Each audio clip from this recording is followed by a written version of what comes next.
Hello বন্ধুরা, welcome to my YouTube channel. দেখো, আমি এখন তোমাদের জন্য যে শর্টসটা এনেছি সেটা হচ্ছে আমরা জেলাস যে শব্দটা রয়েছে এই হোমোনিমসটাকে কীভাবে ইউজ করতে পারি। ওকে, দেখো, একটা জেলাসের স্পেলিং হচ্ছে JEALOUS। এর মানে কি? এর মানে হচ্ছে ঈর্ষাপরায়ণ।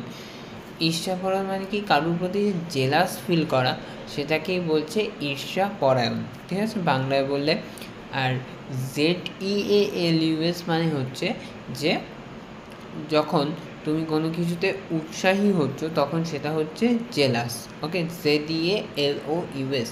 তো ফার্স্ট জেলাস আমরা কোথায় ইউজ করবো? যে don't be jealous at any one success. কারোর সাকসেস দেখে আমাদের ঈর্ষা করা উচিত নয় বা জেলাস হওয়া উচিত নয়। এটা গেল জেলাস, যেটা JEALOUS। আর যখন বলছি he is jealous at any work, okay, মানে কি? সে যে কোনো কাজে উৎসাহী, তখন এক্ষেত্রে আমার চলে আসবে ZEALOUS।